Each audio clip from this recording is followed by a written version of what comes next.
في دقيقة واحدة هكلمك عن معلومة يا تنقذ بيها حياة بني آدم يا تموته. بص كده على الصورة ديت.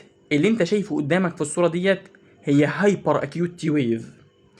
يعني ايه هايبر اكيوت تي ويف وايه الانديكيشن بتاعتها؟ ده اللي هنعرفه مع بعض في الدقيقة ديت، وهنرجع للصورة دي في آخر الفيديو عشان تدرك مدى خطورة المعلومة ديت.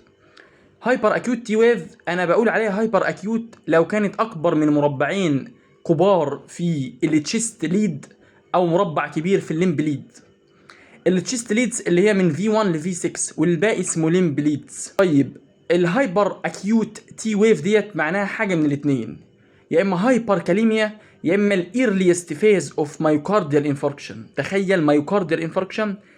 طيب افرق بينهم ازاي؟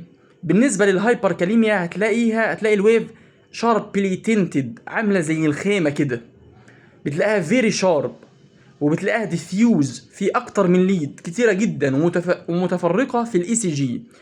انما المايوكاردال انفاركشن او الايرليست فيز اوف مايوكاردال انفاركشن بتلاقيها وايد وبرود بيز عريضه، كانها واحد فاتي بوي، وبتدل على مايوكاردال انفاركشن. نرجع بقى للصوره اللي انت شفتها في اول الفيديو.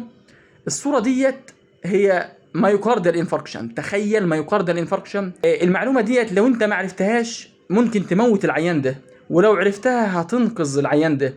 حط المعلومه دي في بالك، لعل وعسى تنقذ بيها حياه بني ادم في يوم من الايام.